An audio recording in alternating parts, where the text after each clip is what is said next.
안녕하세요. 부동산을 보는 리얼아이 박감사입니다. 저 10만 구독자 됐다고 저희 구독자 곽 선생님께서 직접 로고를 제작해서 보내주셨습니다. 제가 이런 거에 굉장히 서툰데 이렇게 만들어 주셔서 너무 감사하게 잘 쓰겠다는 인사 먼저 드리고 시작을 하겠습니다. 요즘 집값 오른다 이런 얘기 되게 많이 나오고 있죠. 특히나 코로나를 겪으면서 현금을 쌓은 사람이 많다고 이야기하는 기사가 나왔어요. 코로나 초과 저축이 100조 원이 돼서 집값의 뇌관이 될 수 있다라고 하느니 경고를 했습니다. 팬데믹을 거치면서 예금이나 주식 같은 유동자산이 크게 늘어났어요. 이게 부동산의 불쏘시개가 될 수 있다라는 우려를 표명을 했습니다. 코로나 때문에 모든 게 멈추고 정말 힘들어진 상황이었는데 유동성을 풀어 제꼈죠. 코로나 사태를 겪으면서 가계의 초과 저축이 100조 원이 넘게 늘어났는데 외국도 마찬가지입니다. 유동성을 많이 풀어 제끼는 그런 시장이었기 때문에 돈을 축적한 사람들이 생겨났어요. 근데 우리는 해외와 달리 증가한 저축으로 소비를 늘리거나 빚을 갚는 대신에 예금이나 주식과 같은 유동자산으로 보유하고 있기 때문에 이 초과 저축의 규모가 꽤나 크다고 이야기를 합니다.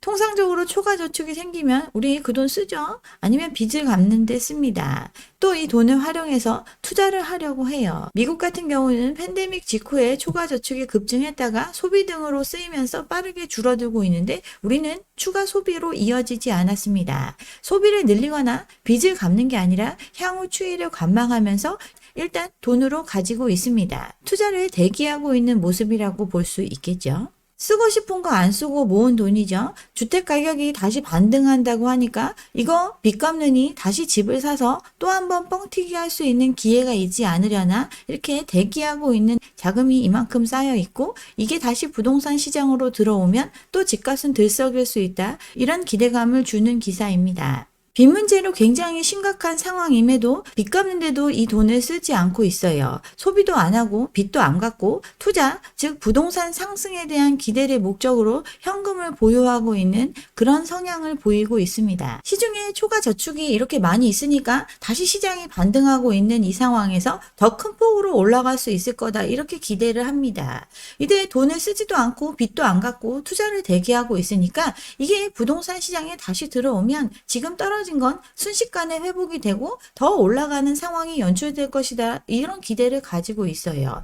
집값 반등과 상승이 이유가 될 거라고 생각을 하고 있지만 이 돈은 소수가 가지고 있습니다. 화산이나 자산 축소 등을 통하지 않는 한 통화량은 계속 증가를 할 수밖에 없습니다. 금리가 올라감으로써 이 증가율이 둔화되는 현상이 나타나지만 계속해서 증가하는 모습이 나타납니다. 근데 시중에 넘쳐나는 유동성, 그 흐름이 매우 중요하다고 제가 계속 강조를 해드렸죠. 예전에 토지 보상금 얼마가 풀렸다, 시중에 대기 자금이 얼마다, 넘쳐나는 유동성 때문에 자산 가격은 또 오른다 이런 얘기들을 했지만 이 넘쳐나는 돈은 항상 존재해 왔고 그 돈은 굉장히 소수에게 집중되어 있어요. 지금 그 돈을 갖고 있는 사람들, 빚을 갚을 사람은 일부 갖고 아닌 사람은 투자를 대기하면서 관망하고 있습니다. 누가 가지고 있느냐가 매우 중요하고 어디서 이 돈이 났을까? 이걸 살펴보는 게 중요할 것 같아요. 소수가 가지고 있습니다. 상위 1%가 예금 절반을 보유하고 있는 것 18년도에도 그랬고 19년도에도 그랬고 23년 지금도 마찬가지입니다. 이 넘쳐나는 유동성은 1%에게 집중되어 있어요.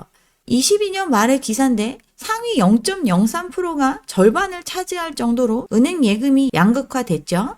19년도에 1%가 절반 가까이였는데 상위 0.03%가 절반 이상을 가지고 있습니다. 코로나로 빈부격차가 더욱더 심화된 걸 알 수 있죠. 유동성은 더더욱 소수에게 집중이 됐습니다. 더 많은 여유 자금이 생겼지만 그 여유 자금은 원래 부자였던 사람들, 그들에게 더욱더 집중되는 모습으로 남아 있어요. 순자산 상위 1% 기준 32억, 부동산이 대부분을 차지하고 있는데 소득도 평균 대비해서 3, 4배 많이 버는 사람들, 이들이 상위 1%입니다.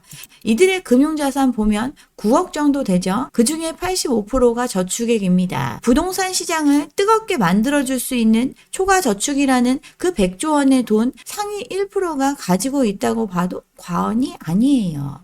예금의 절반을 상위 1%가 가지고 있고 상위 1%의 평균 현금 자산이 10억 정도, 그중 예금이 7억 정도 됩니다. 상위 1% 순자산은 훨씬 더 늘어났죠. 부동산 가격이 상승했다고 하니까 그 평가 이익이 늘어났고 또 현금성 자산도 늘어났어요.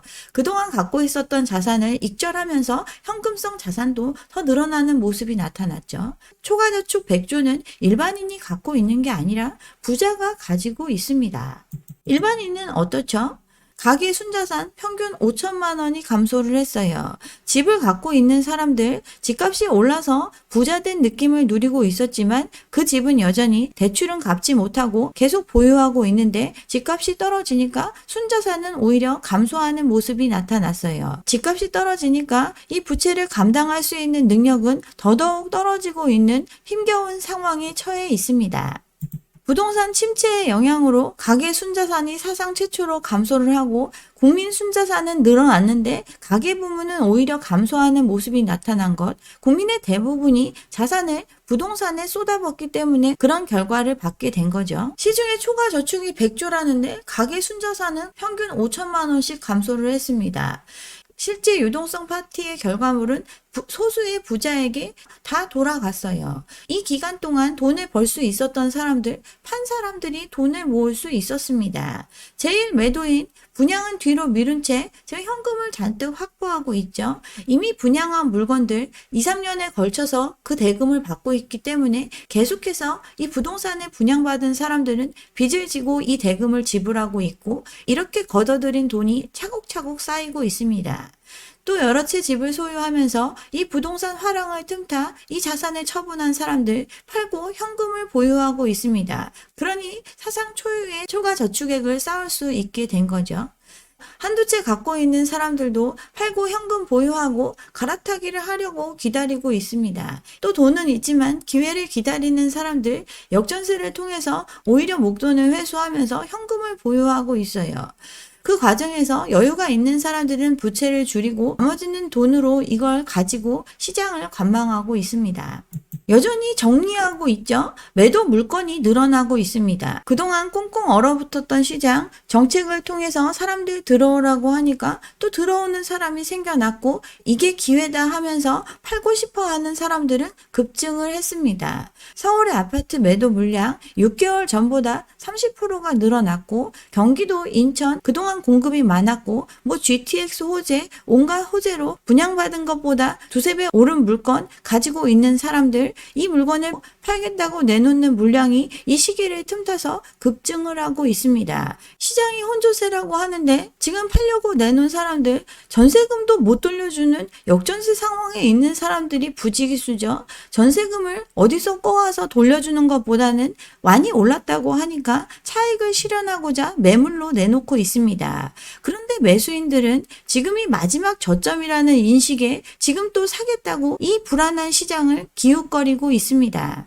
돈은 갚을 능력은 없는데 예전보다 비싸게 사준다는 사람이 있는 시장, 그러니 매도하겠다고 나서는 사람이 늘어나고 매도 매물이 증가하고 있어요. 시장의 제2, 3 매도인, 즉 여러 채 투자해서 돈 벌어 보겠다고 집 많이 갖고 있는 사람들 이 시기를 틈타 팔고 현금을 보유하고 있습니다. 이런 현금이 쌓여서 초과 저축의 일부가 됐어요. 그들이 지금 판 가격보다 더 비싼 값에 집을 사줄 걸 기대하면서 매수 희망자들은 지금 시장을 바라보고 있는 거예요. 얼마나 말도 안 되는 상황이죠. 진짜 바닥을 찍었다는 둥 이런 얘기들이 나오니까 마음이 불안할 수밖에 없죠. 집값 하락한 곳이 전혀 없다고 하고 전국이 3주 연속 상승을 보이고 있다고 정말 저점을 찍었고 지금이 아니면 기회가 없을 거다라는 불안감에 휩싸이는 사람들이 늘어나고 있습니다. 근데 이 통계를 발표하는 부동산원 관계자 얘기하죠. 급매물이 소진된 이후에 매도 호가는 올라가고 거래는 활발하지 않은 모습을 보이고 있다. 일부 거래하는 사람이 있을 수 있지만 대부분의 사람들은 관망하고 있는 게 현실입니다. 그런데도 이런 기사에 불안해하는 사람들, 불인이들밖에 없어요. 매물은 쌓이고 있는데 거래 실종 상태에서 거래가 늘어나고 있다고 하니까 이제 공급 부족 얘기 또 나오기 시작을 했죠. 공사비는 올라가고 고금리 때문에 PF도 위축되고 공급이 부족해지는 시장이 곧 올 수 있으니까 또 집값이 오를 수 있다. 이런 얘기를 접하면서 사람들의 불안한 마음에 마지막 희생자가 되기를 자처하고 있습니다. 세상에 돈 많은 사람 있습니다. 근데 정말 극소수입니다. 그들이 쌓아놓고 있는 돈이 부동산 시장으로 유입이 되면 또 오른다. 이렇게 얘기를 하는데 이 돈이 왜 쌓였는지 생각해 보면 그러기 정말 힘든 시장입니다. 왜 쌓였죠? 자산을 처분했기 때문에 쌓여 있습니다. 제1 매도인들 그동안 분양했던 것들의 대금을 쪽쪽 회수하고 있습니다. 그 잔금을 내는 사람들은 부채의 한계 상황에서 빚을 내가면서 그 돈을 내고 있어요. 제2 매도인 재산 매도인들 전세금도 못 돌려주는 상황이지만 팔면 이익이니까 팔고 현금화하고 있습니다. 돈 많은 임차인들 현금 싸놓고 대기하고 있어요. 이 돈들 이렇게 갖고 있는 돈들을 지금 산 가격보다 비싸게 사주기 위해서 다시 부동산 시장에 쏟아볼까요? 그렇지 않죠? 이들이 돈이 어떻게 생기게 됐죠? 누군가 사줬기 때문에 이 돈이 생기게 됐습니다. 생애 최초 대출, 특별보금자리론, 온갖 부동산 경착륙을 막기 위해 쏟아본 정책자금, 우대금리 이런 것들에 혹해서 늦었지만 뛰어든 제2, 제3의 영끌들 덕분에 이 돈이 생겨났습니다. 이들은 앞으로 40년, 50년의 인생을 저당 잡히면서 이 집을 사줬고 그 결과가 초과저축 100조로 나타나고 있어요. 잊지 말아야 할 거, 지금 모든 조치들 부동산 경착륙을 막기 위한 조치였어요. 거래가 없었기 때문에 이 시장을 어떻게든 살려내기 위해 했던 그런 조치들이었는데 이건 새카맣게 잊은 채 이들이 다시 집을 비싸게 사줄 거다라는 그런 말도 안 되는 기대감에 집을 사고 있는 게 현재의 모습입니다. 올 초에 둔촌주공 분양할 때 정말 현금을 갖고 있지 않으면 분양받을 수 없는 구조였죠. 그렇게 돈 있는 실수요자들도 이걸 살지 말지 고민하던 시장이었습니다. 그러니 미분양이 났었고. 근데 지금 영끌들은 어떻죠? 예전과 같다면서 앞으로 금리는 더 오르지 않을 거라면서 견딜 수 있을 거라고 생각하면서 이렇게 일을 저지르고 있어요. 이미 고초를 겪고 있는 주변은 보이지도 않죠. 그들과는 다르게 나는 해낼 수 있을 거다라고 믿으면서 들어온 그 결과 소수에게 불을 몰아주면서 자기는 빚쟁이가 돼가고 있습니다. 시중의 초과저축 100조가 과연 부동산 시장의 불쏘시개가 될까요? 제1 매도인, 즉 실제로 집을 지어서 파는 매도인들 지금 안 팔릴까봐 분양을 미루고 있습니다. 또 착공했다가 이 돈을 내야 될 사람들이 돈을 못 낼까봐 착공을 차일피일 미루고 있어요. 이들이 지금 다시 부동산을 사줄까요? 그렇지 않습니다.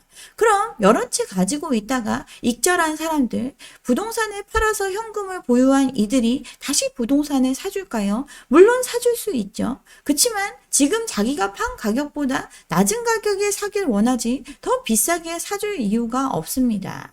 생애 최초 신혼부부, 불인이들이 또 인위적으로 눌러준 금리 인하에 또 언론이 이야기하는 집값 바닥이라는 신호, 시중에 대기하고 있는 돈이 많다는 이런 이야기들, 또 공급이 부족해질 거라는 이런 이야기들에 기대서 매입한 것, 이게 끝입니다. 상황은 정말 어려워요.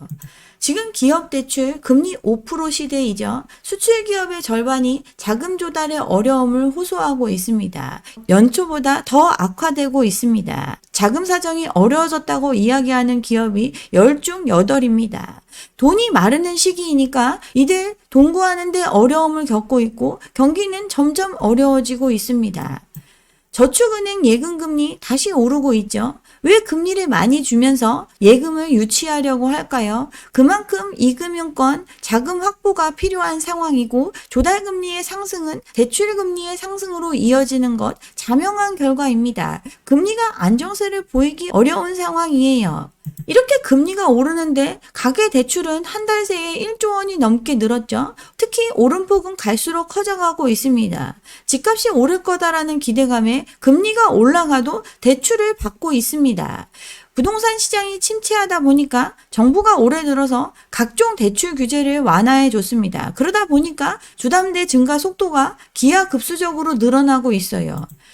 금리가 오르고 있는데도 대출 규모가 늘어나고 있는 이유, 주택 가격이 더 빠르게 상승하면 이자 비용을 상쇄하고도 이익을 볼 수 있을 거다. 집값만 오르면 모든 게 해결될 수 있을 거다. 이런 생각을 갖고 있는 사람들이 뛰어들기 때문에 그런 거죠. 이미 감당할 수 없는 가계부채를 지고 있고 그들이 견디지 못해서 이 빚을 집값 오른 거 익절하면 해결할 수 있으니까 빠져나가고 있는데 그 빈자리를 또다시 집값이 오르면 해결할 수 있을 거다라는 생각에 뛰어드는 사람들이 채워주고 있습니다. 지금 매도하는 사람들 후회하는 상황, 즉 집값이 다시 쭉쭉 오르는 상황 올까요? 비관적이기 때문에 사람들 팔려고 매물을 쏟아내고 있습니다.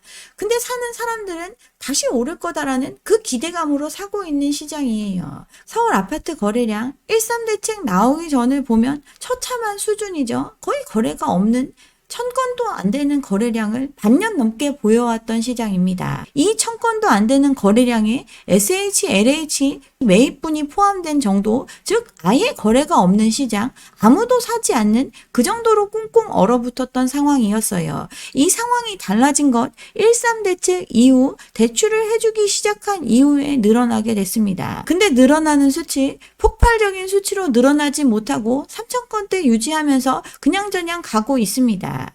근데 이 거래 절반이 미등기인 상태입니다. 서울 아파트 절반 가까운 46%가 등기 전이고 계약 후 4개월이 넘도록 미등기인 아파트도 10%에 달합니다.